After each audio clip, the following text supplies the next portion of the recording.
En mi vida cotidiana me he topado con muy poca gente que realmente se enganche de manera seria con temas paranormales, ya saben, ovnis, fantasmas y ese tipo de cosas. Pero cuando me preguntan si tengo alguna recomendación de libro o documental sobre ovnis, siempre les digo lo mismo. Lee el libro Ovnis y Ciencias Humanas del español Ignacio Cabria. No porque el libro sea un bestseller sobre cosas misteriosas, entretenidas y emocionantes acerca del tema UFO, sino más bien todo lo contrario, puesto que el autor se mete de lleno en el tema ovni, pero desde dos perspectivas, las cuales son bien diferentes: la académica universitaria por un lado y la ufológica por otro. Lo interesante de dicho libro es que aborda muchos de los estudios llevados a cabo por investigadores sociales que ven al fenómeno ovni como un mito moderno, como una leyenda contemporánea que se niega a morir. Y este film va justamente por ese camino. Isla Alien o Alien es un documental chileno dirigido por Cristóbal Valenzuela, el cual se estrenó en cines y festivales de cine el 2 de noviembre de 2023 y actualmente es posible verlo a través de Netflix Latinoamérica.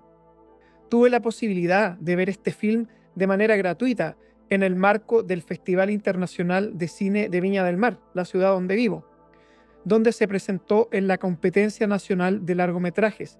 Y hace unos pocos días pude ver nuevamente esta película en la comodidad de mi casa vía Netflix. A estas alturas, supongo que todos los que ven este video ya conocen de sobra el conocido caso de la isla French, pero voy a tratar de resumirlo lo máximo posible. La famosa isla Friendship cuenta la historia de una isla supuestamente remota en el sur de Chile. Cuentan los relatos que en esta isla hay una base subterránea habitada por supuestos seres extraterrestres que, según se dice, tienen características nórdicas y nombres bíblicos como Ariel, Emanuel y Rafael, entre otros. Estos presuntos seres del espacio se comunicaban a través de la radio con aficionados chilenos. Además, se afirmaba que poseían habilidades especiales para curar enfermedades terminales como el cáncer. Lo más llamativo radica en que nadie pudo verlos directamente, ni tampoco acceder a la isla, excepto por el testimonio de una sola persona, Ernesto de la Fuente. Me gustaría señalar que la reseña siguiente incluirá revelaciones importantes sobre la película. Si aún no has tenido la oportunidad de verla, te recomendaría pausar este video y disfrutar de la película primero. De lo contrario, ten en cuenta que se incluirán spoilers, así que quedas avisado.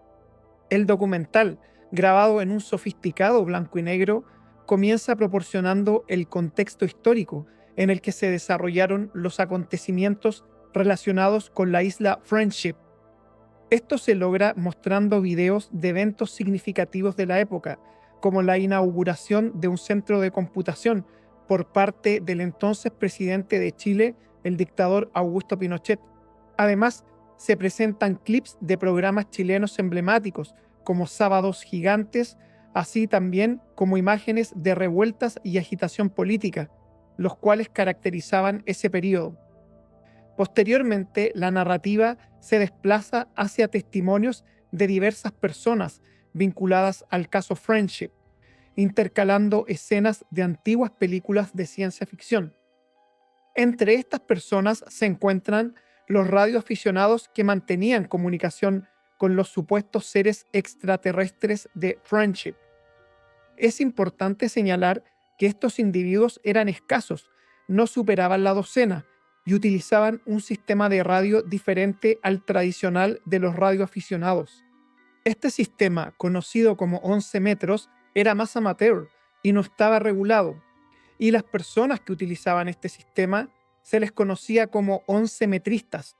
En cambio, los radioaficionados tradicionales, por obligación, tenían que registrarse, mientras que los supuestos seres de la isla Friendship se comunicaban mediante el sistema 11 metros, similar al empleado por los camioneros.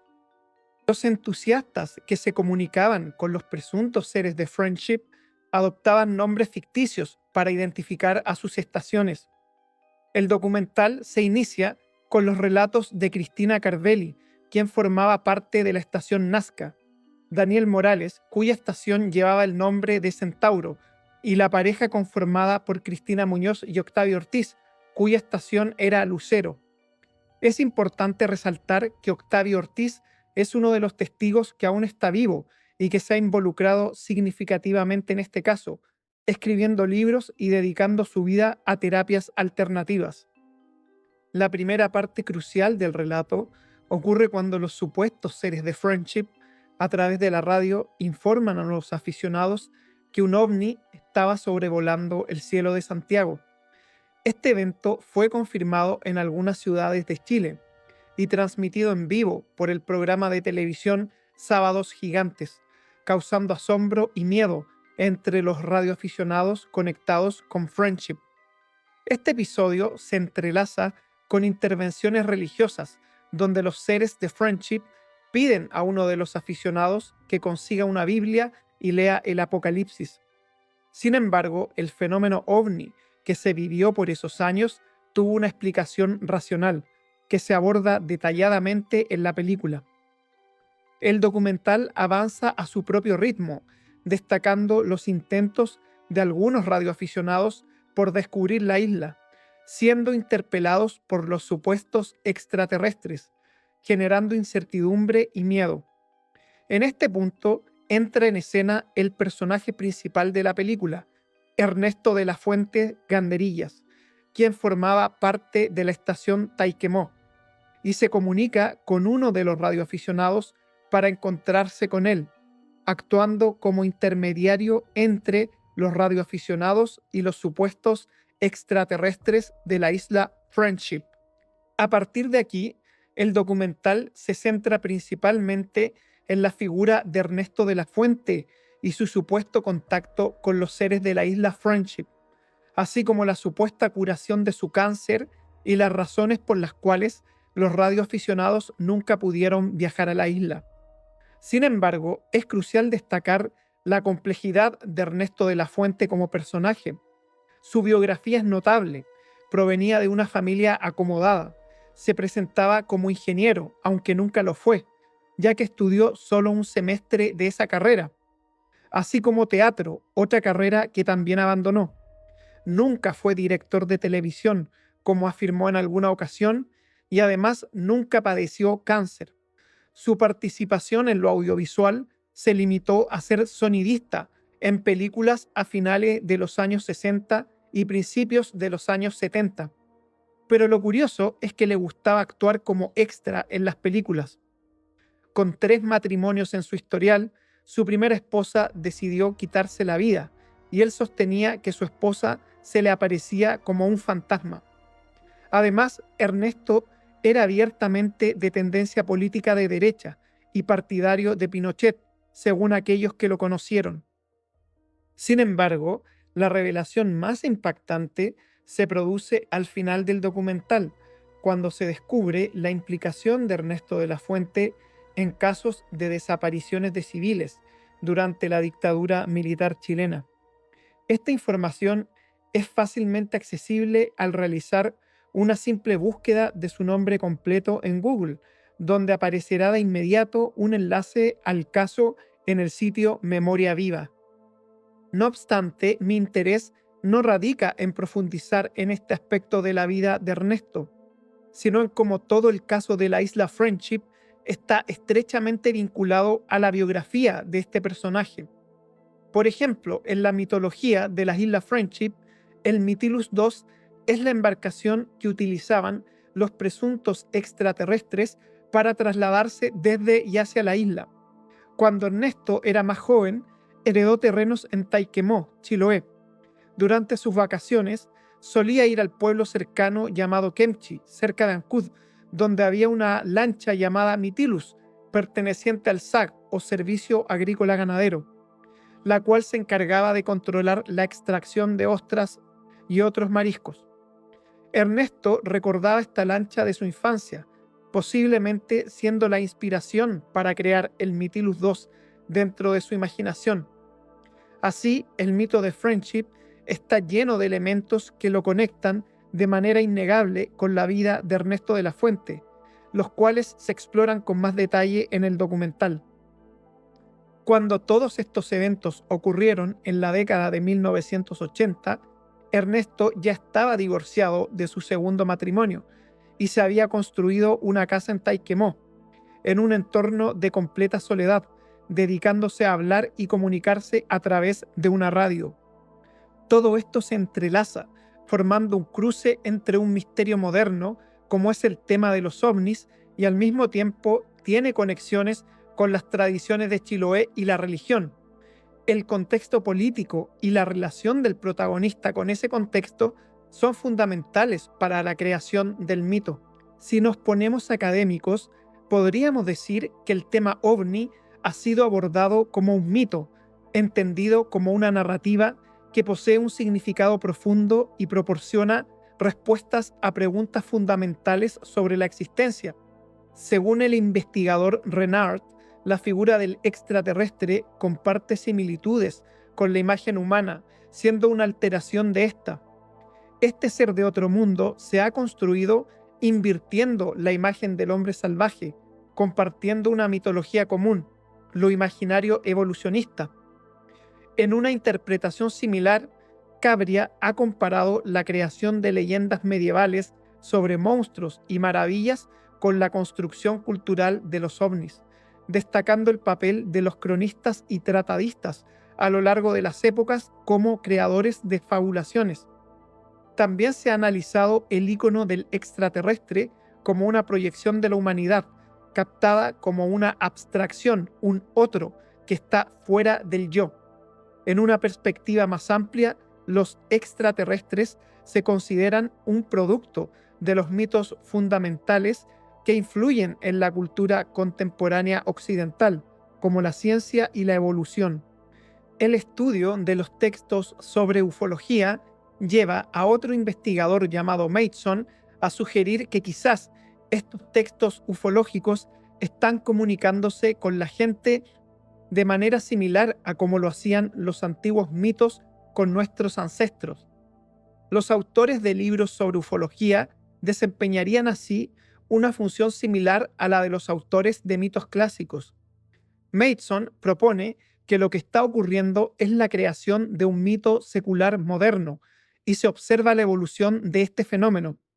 El caso Roswell, por ejemplo, ha sido analizado como un mito en construcción por los investigadores Saller, Ziegler y Moore. Ziegler se ha centrado en los mecanismos mediante los cuales el relato se transforma en sucesivas reescrituras, adaptándose a las ideas del subgrupo que lo produce. En el mismo libro, Saller sugiere que el caso Roswell contiene elementos propios de una religión, como la existencia de seres superiores y amenazas potenciales, un dualismo entre el espacio y el cielo, y un elemento de misterio. Por otro lado, el componente religioso en la creencia en los ovnis constituye uno de los aspectos más significativos y socialmente influyentes dentro de aquellos que participan en este fenómeno.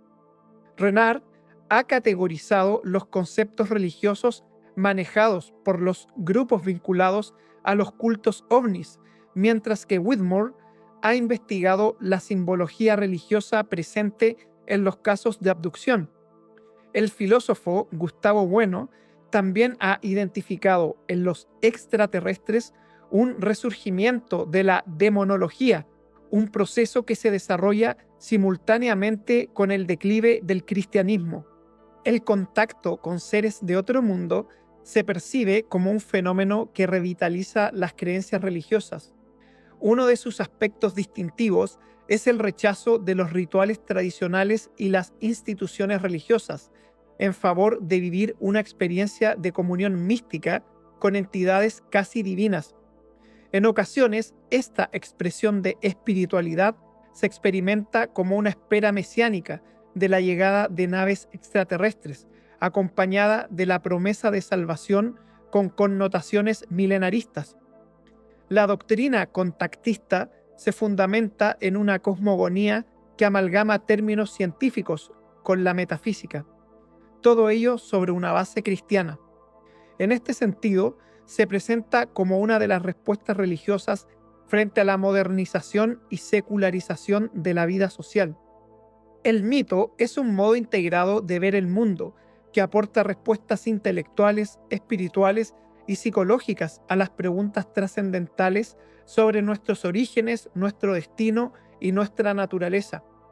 Para algunos, los ovnis son un mito contemporáneo, pues responden a cuestiones sobre el origen de la humanidad, el lugar de las personas en el cosmos y la vida más allá de la muerte.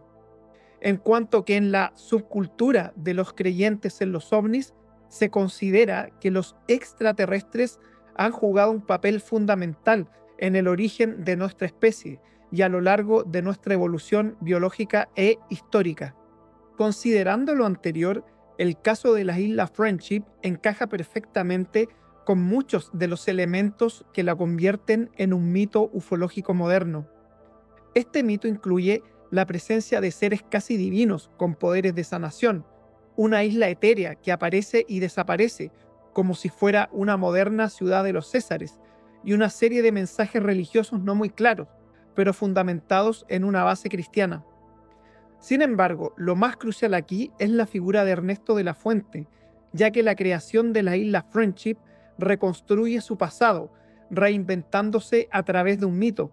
Se convierte en un elegido, un protagonista heroico que posiblemente encuentre respuestas a la culpa que podría sentir por los eventos de su oscuro pasado. Un dato muy interesante es que existe otro caso famoso en la ufología italiana de la década de 1950 que lleva por nombre Amicitia, que traducido al español significa amistad, es decir, friendship, el cual guarda similitudes con la historia de Ernesto de la Fuente, donde un grupo de sujetos italianos tuvieron un encuentro inesperado con individuos que afirmaron ser humanos no terrestres. Esta comunicación continuó desde 1956 hasta 1978, donde destacaban la amistad entre los humanos y los supuestos seres del espacio. Según el grupo de extraterrestres, residían en una base submarina en el mar Adriático, frente a las costas de Italia, a 20 kilómetros de profundidad. Cerca de 200 extraterrestres con apariencia humana, pero de diferentes aspectos y alturas, provenientes de varios planetas y sistemas estelares, ocupaban la base y utilizaban tecnología avanzada, incluyendo naves con forma de platillos voladores. Es altamente probable que Ernesto tomara esta historia como fuente de inspiración para la creación de Friendship. En conclusión, Isla Alien me parece un documental sumamente interesante y trascendente.